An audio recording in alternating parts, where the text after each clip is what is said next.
What's going on, guys? I know it's way overdue. I've already had a few videos of the new Jeep on the channel, but I did want to dedicate just one specific video to going over the differences between the Jeep and the Ram, why I chose this Grand Cherokee in particular, why I went with Jeep, and also the costs of everything.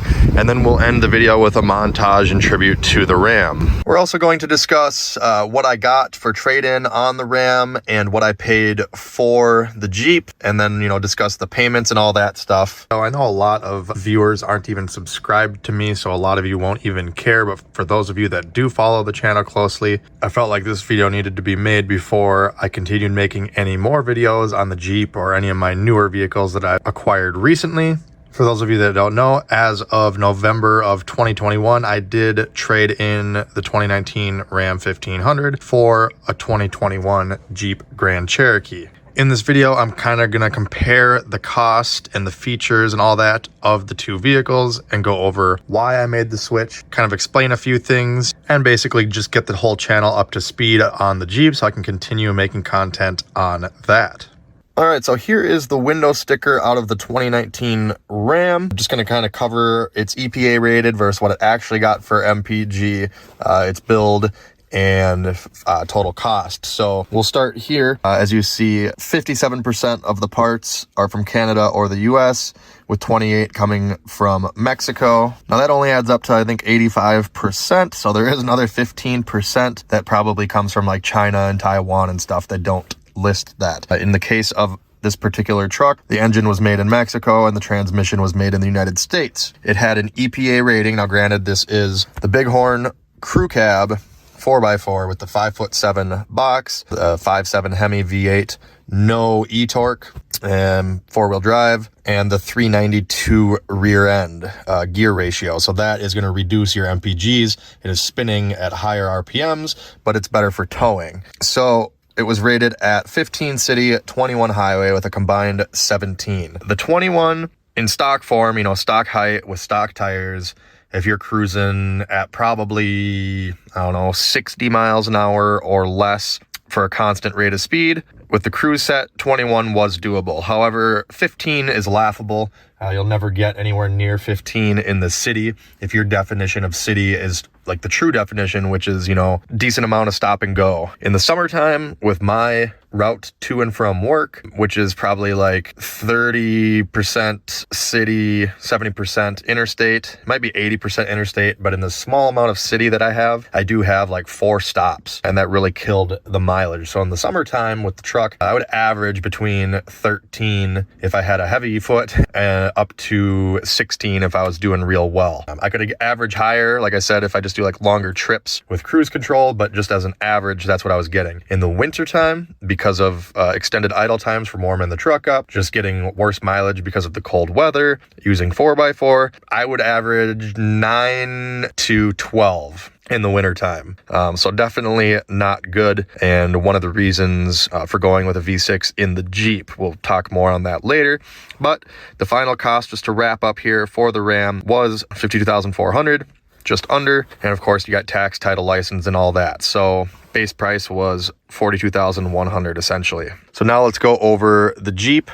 This is the Jeep window sticker. It started as a base Laredo at $36,200 and ended up being $45,500 after everything was added. Now $45,000 for the Jeep total price, and the Ram was $52,000, so right out the gate, the Jeep is $7,000 cheaper. I'm sure I didn't pay MSRP on the truck, but I didn't pay it on this either. I think my actual purchase cost for this was like $38,000 or $39,000, so I got $6,000 knocked off that. And I think on the truck it was about the same. I want to say I paid like $46,000 for it, even though it was $52,000, so about $8,000 off on that. Pretty consistent. And with the V6 all-wheel drive Grand Cherokee, we got 21 combined with 18 in the city and 25 highway. Again, these numbers are heavily dependent. The 25 on the highway is definitely doable if it's not real windy, if you're using your cruise control, and if you're doing probably 60 miles an hour or less, just like in the truck. Anything above 60 miles an hour, or if you got a headwind or a crosswind,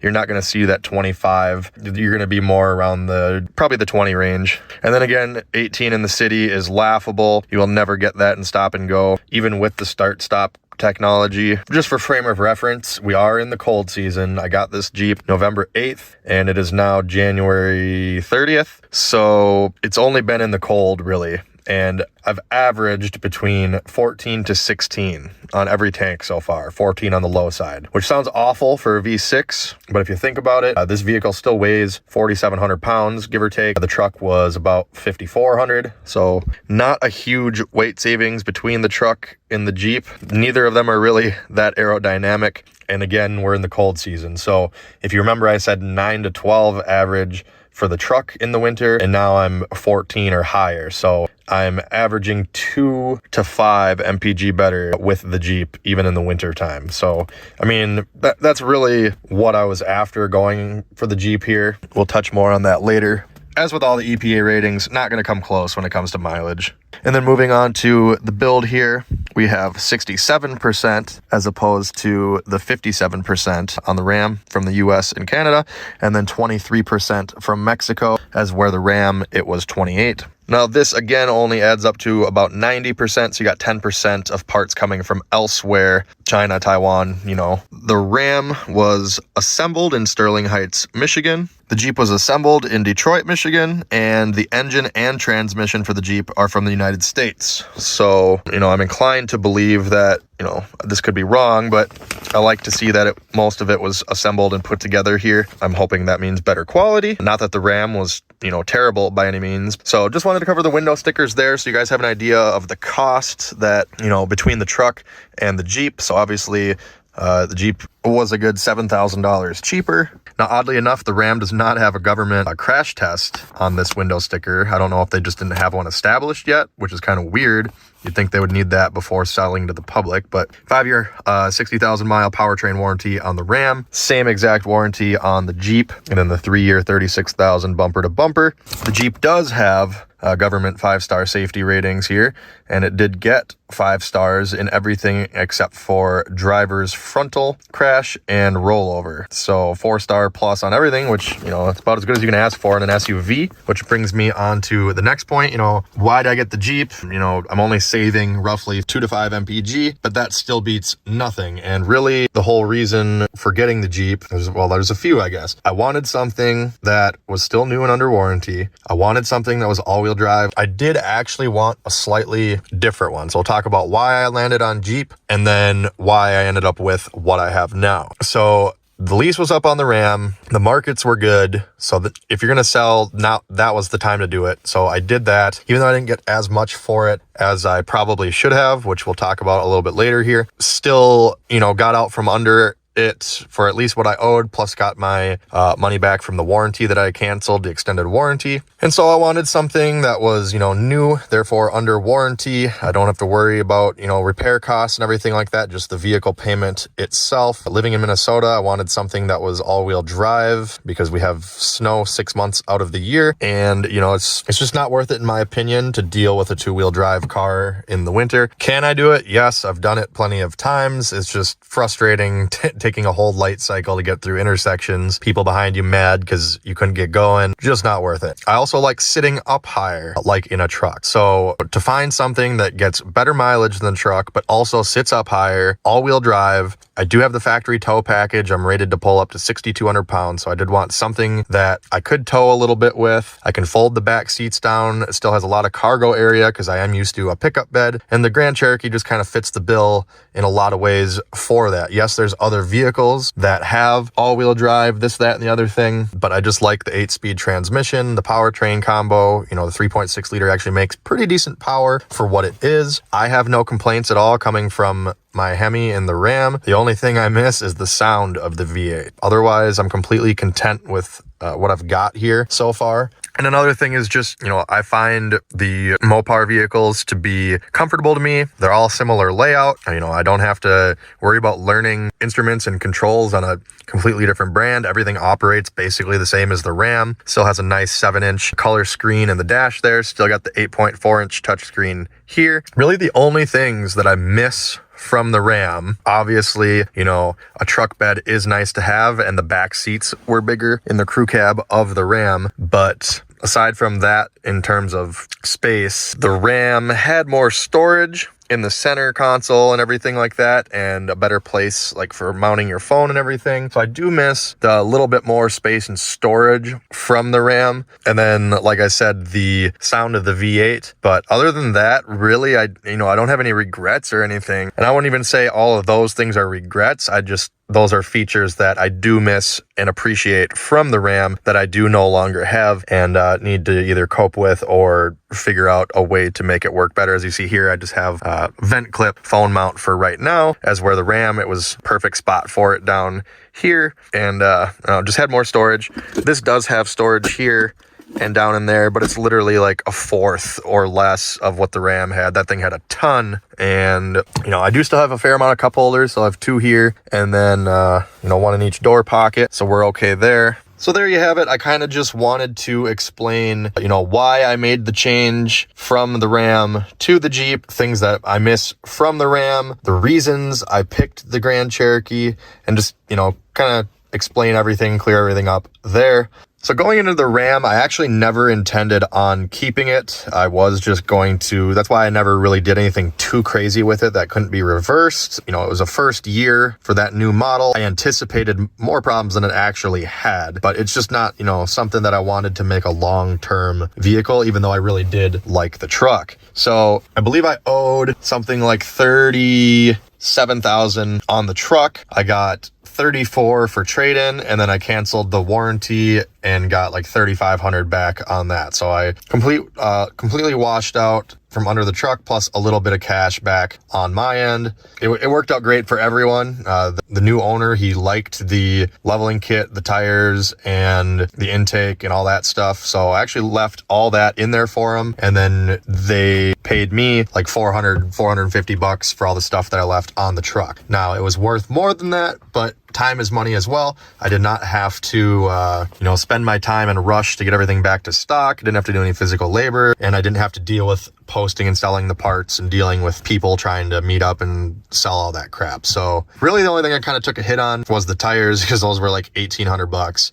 But I do have the stock tires that came on the truck that I'll probably be able to get about $500 for here, that I'll post up for sale. Now, I definitely could have got more for the truck, but basically what happened is I wanted an 80th anniversary Grand Cherokee because, I wanted all the bells and whistles pretty much. It wasn't completely loaded, but pretty close. It had heated and cooled seats, the factory HID headlights, all the, fancy amenities that a limited would have.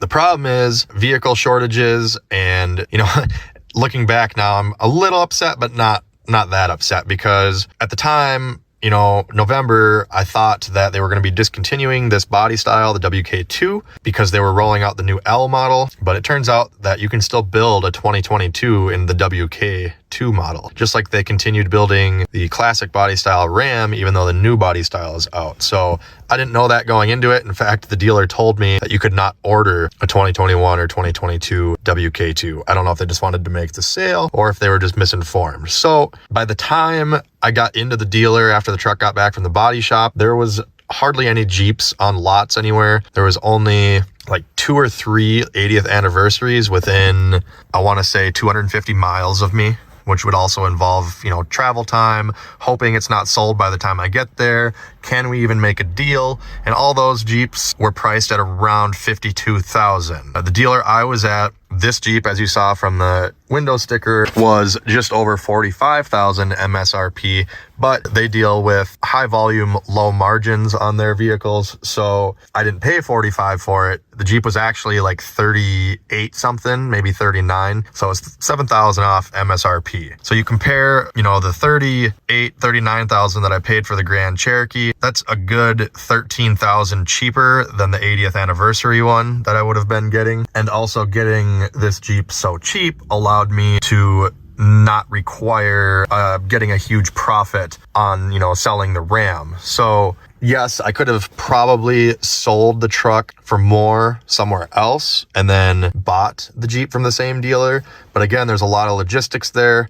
I just kind of needed to make it happen. It was I only have the 2-day weekend. I just didn't have time to deal with all that stuff. So, and they also gave me $1,000 extra for trade-in on the Ram because it's like less than X amount of years old with under this many miles on it. So like I said, so with that, it was $33,000 for the truck, an extra $1,000 for that. So 34, plus I got the $3,500 back from my warranty. So about $37,500, and that was enough. And then the like $400 I got from the aftermarket stuff on the truck from selling that. So I probably made like $500 or $1,000 selling the truck, and then just saved a lot more on the Jeep. And now having the Jeep, I'm actually kind of glad that I did end up with this one. And they only had 3 colors. They only had 3 Jeeps at this dealer when I was looking. This Sting Gray, black, and then they did have like that nice octane red. They call it octane red on the Chargers. I don't know about the Jeeps. I think it's like velvet red or something, which I did like the red, don't get me wrong, but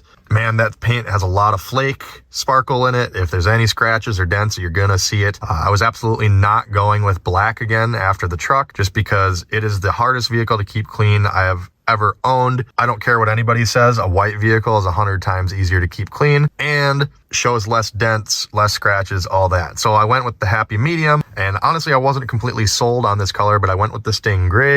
You know, it's kind of in between a black and a white. You know, I didn't really like the look of it at first because there's no flake or anything in it. It's kind of just like this plasticky looking color, if you will. It's kind of hard to explain, but the Mustangs in the Grabber blue, and then the F-150s have a gray just like this, and these grays and the Destroyer grays on the Chargers and Challengers, they all just look kind of plasticky to me. But if I'm being honest, it is growing on me. I do like it a lot more now. You know, I do have everything I really need. I got my heated seats, even though they're not leather and cooled. I'm fine that the seats are not cooled in the summertime so long as they're cloth. I refuse to have leather seats that are not heated and cooled because you're going to burn yourself and sweat in them in the summertime, and in the wintertime you freeze your butt off. So I'll just deal with my suede and leather heated seats. They do have leather just on the sides, so I'm completely fine with that.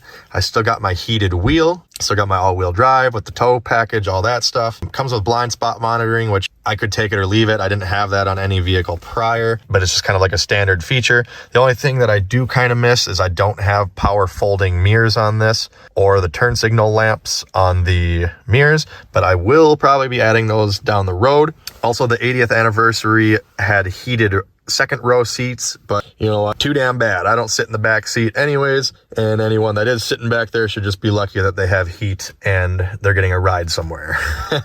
So, you know, and I didn't care about a sunroof. I would have liked the premium sound system because I did have that on the Ram, but you know, this one's doing pretty good so far. It could use a little more punch maybe, and it doesn't go as loud as the Ram when you're really rocking out with the windows down and stuff. It maybe isn't quite as loud as I would like, but overall it's pretty good. I think that the Mopar vehicles always typically have a pretty good sound system for a stock vehicle, even if it's not the fancy sound system. Oh yeah, and I still have remote start as well, and I can actually start it from the SiriusXM Guardian app on my phone anywhere, even if I'm out of range. So in a way, I'm glad I didn't go the 80th anniversary. The only thing that I kind of wish I had from all that stuff would be the factory HID headlights with the LED running lamps. But after doing some research, I've actually seen like 2017, 2018, 2019s with the lights already failing on them, and they're not cheap to replace if you go with the factory circuit boards and the factory lights and all that. So I think I'm just going to pop some LEDs or HIDs in my factory housings here. They are projector housing still, they just don't have the perimeter LED running lights, and they're not HID from the factory. So we'll remedy the headlights, we'll do some cosmetic changes. Like I said, we might add folding mirrors with the turn signals and auto dim. That's it. So this Jeep does not have an auto dimming rear view mirror, which is ridiculous, and the driver's side mirror does not auto dim. I do miss those features on the Ram as well, but like I said, I will be correcting some of those I do have a window switch already that has the power folding mirror option. I just need to source some mirrors when I get the funds and do all that stuff. And I will be adding an auto dimming rear view mirror as well. Other than that, I'm way happy that I saved $13,000 over the 80th anniversary edition with just going with this, even though I'm probably gonna spend, you know, let's just say $3,000 between changing everything over, adding the power folding, auto dimming, turn signal mirrors, and then the auto dimming rear view mirror, possibly some modules as well as the switch for the fold mirrors, and then, you know, do some cosmetic things under $3,000. That's probably a little high, but let's just say $3,000. That's still $10,000 cheaper than the same Jeep with a few extra doodads that I really don't need. And you don't think about stuff like that, but extra equipment is just more stuff to fail over time, even though they are nice features to have. So I'll take this for $10,000 cheaper, 10 to 13 grand cheaper. I'll definitely take this. Now, that being said, my payments themselves are not cheap. When I was leasing the Ram, that was a 3-year lease, and I rolled in some accessories with the truck payment, like the OEM mud flaps. I got some side steps, the window visors, and the bug shield. So all that thrown in there. Oh, and the bed liner, drop-in bed liner.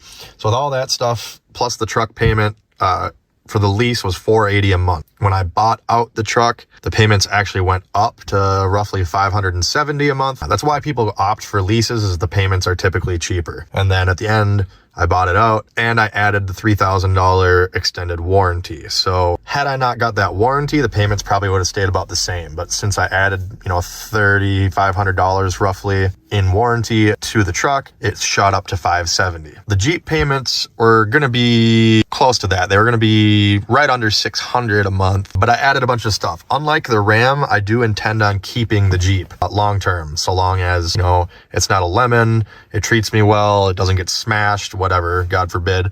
But I do intend on keeping the Jeep longer. So I purchased the extended warranty right out the gate because it's always cheaper with the newer and less miles you have on the vehicle. So that was a couple thousand. I also added the factory all-weather mats, and then I also get this treatment where I bring it in there and they treat the seats with like a spill resistant coating. They wax the outside of the Jeep, or like a ceramic, not a ceramic coat, they just wax it. And then they also like do some rust prevention. They spray like this lubricant in all the factory holes and plugs to try and keep rust at bay from the salty Minnesota winters here. So that treatment package was, I want to say, like $2,500. The warranty was about $2,500. So we got at least $5,000 getting tacked on to the Jeep cost. And the problem is, which just doesn't make any sense to me, even though I had the money at the time, I didn't want to drain my bank account. So I intended on using a credit card for the down payment. And then I just paid the credit card payment off like the next month or something like that. But they would not let me use a credit card for a down payment on a loan, a finance loan, but they could let me do it for a lease. Why? I don't know, because a lease is essentially just a smaller loan anyways. So that was really weird, but I wanted to use the credit card. So I immediately got pushed into a lease instead of a finance loan purchase. So because I got pushed into the lease category, and the lease is 3 years again on the Jeep, you have to cram that $5,000 for the extended warranty and the rust prevention and all that stuff. You have to cram that into just 3 years, since in their eyes, I'm returning the Jeep in 3 years and it won't be mine, even though I do intend on buying it out when the lease is up. So you take them $600 a month payments and you tack another $5,000 onto it, spread out only between 36 months. And now my payment's a little over $800, which is astronomical for a V6 Jeep. But the good news is, unlike the Ram that went up $100 when I bought it out, the Jeep will go down when I buy it out because I've paid off so much of it already. $800 a month for 36 months is like $28,000, something like that. So when I go to buy this Jeep out, it's only going to have, like, the buyout's only going to be like $20,000. Let's just say on the conservative side, we'll do a 6-year loan. That'd be about $280 a month. So my payments will literally be less than a third what they are now.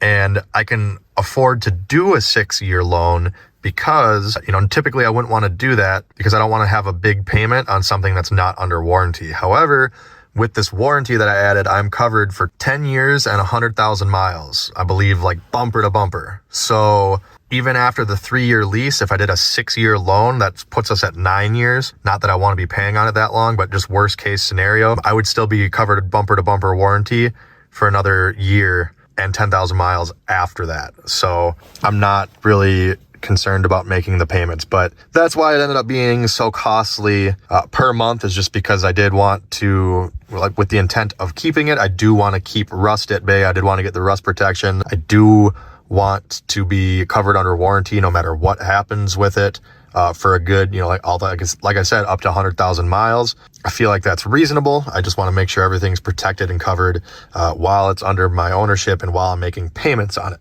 And although it's not a $200 or $300 a month difference in gas, even though gas prices have gone up, had I had the Ram right now with current gas prices, I am still saving, X amount a month per month just driving the Jeep because of the fuel economy, even though it is only a 2 to 5 mpg gain. I do expect to see more like 18 to 20 average in this thing in the summertime.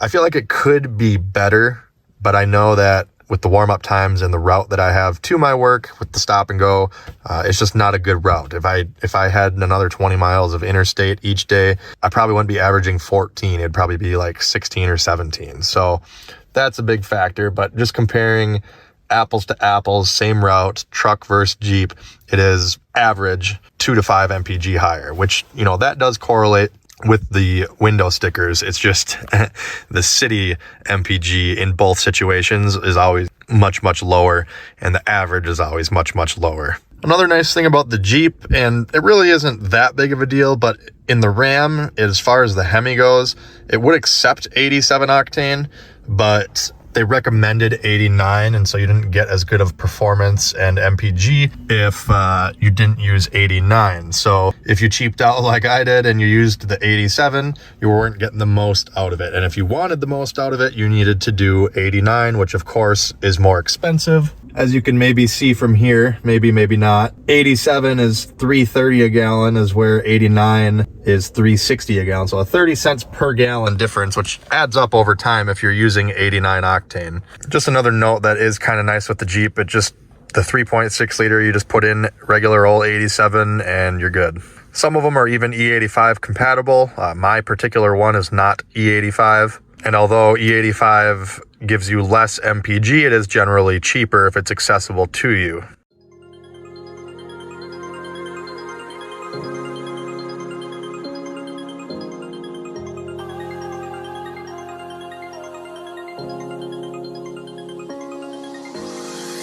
You make me feel like home. You turn around, I feel the breeze over me. Your dreams unfold. Let it come around and let it breathe over me. It's time to go away into the light. I feel the calming energy. I see the darkness coming.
like I'm floating through the air. The pain I felt is paid for, all is said and done. Oh, I am restricted, fixed upon the web. I need to kick the habit that my mind is breathing in. Break out, I've got to see. Spent all my life holding all of it closely. I played it innocent, a feel of discontent. I'm finally facing it all, fearless.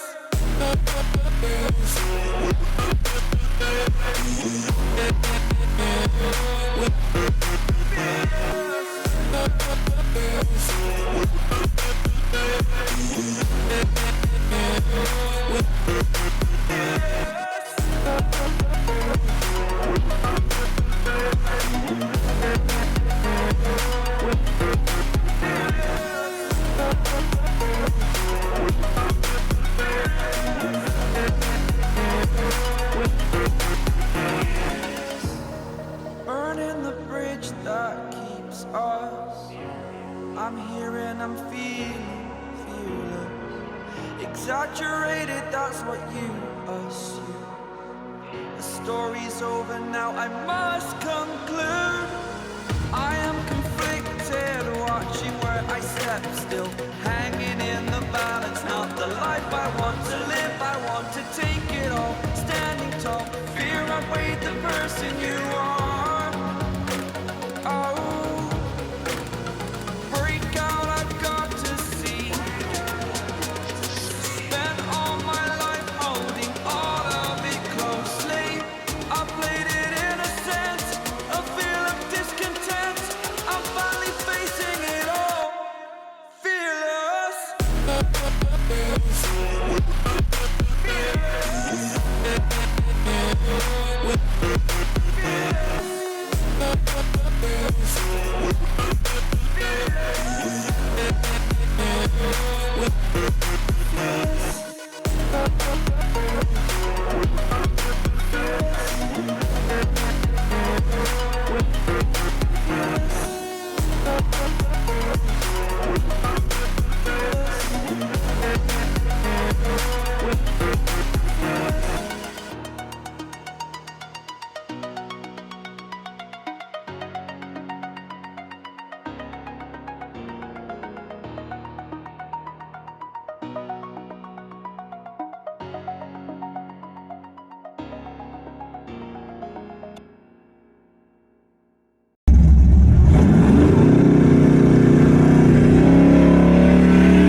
Roasted them.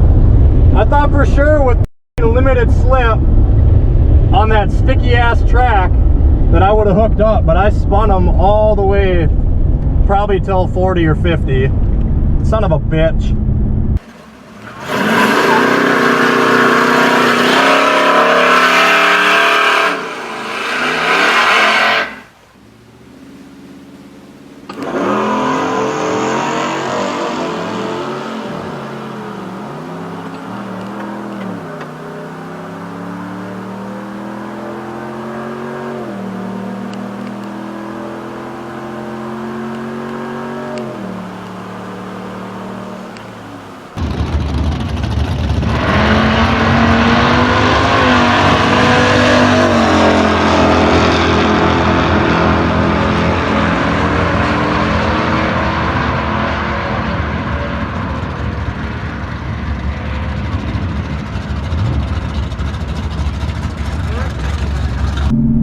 I guess this time we'll have to do a four-wheel drive high, and I'll foot brake it.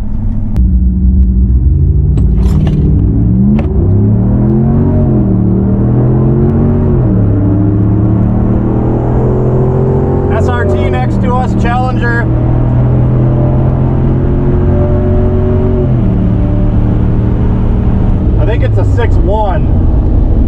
saw them run earlier and I think they ran like a 13, and it's the older body style.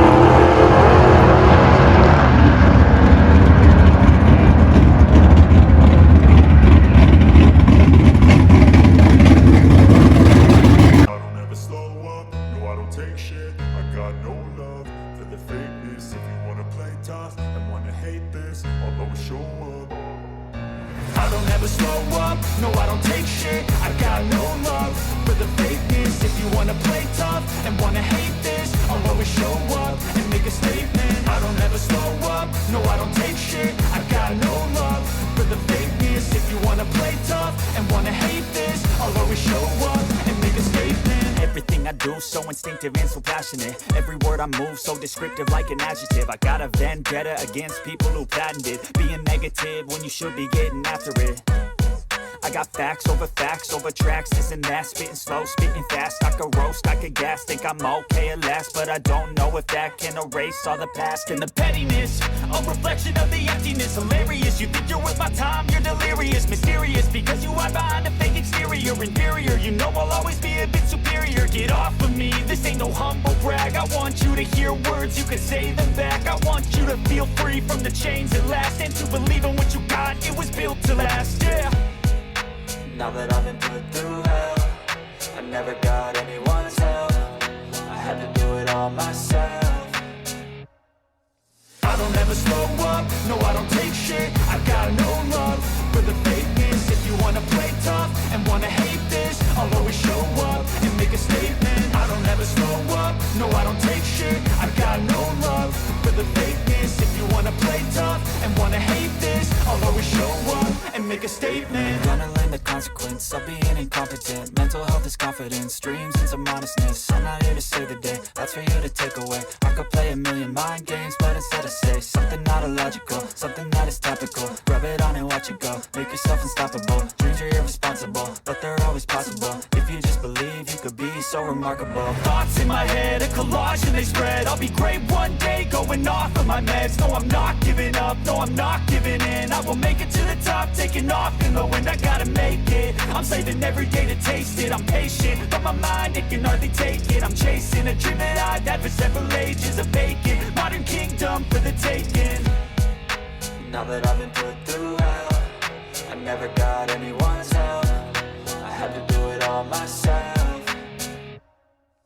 I don't ever slow up, no I don't take shit. I got no love for the fakeness. If you wanna play tough and wanna hate this, I'll always show up and make a statement. I don't ever slow up, no I don't take shit. I got no love for the fakeness. If you wanna play tough and wanna hate this, I'll always show up and make a statement. I don't ever slow up, no I don't take shit. I got no love for the fakeness. If you wanna play tough and wanna hate this, I'll always show up.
So we're gonna go to the dealer now, get the oil changed, a tire rotation. When I get back, I'll empty my catch can out. That's getting pretty full, and we'll see what the story is on this.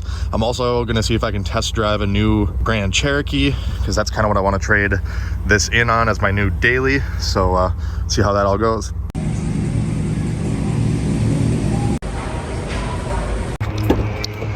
Well, guys, as you can tell, it's dark out now, and I did something. So I was totally not planning on getting rid of the Ram today specifically. I just kind of wanted to see what it was worth and what we could find for Jeeps available to me nearby that fit the criteria that I wanted. And unfortunately, it all just turned into a big can of worms.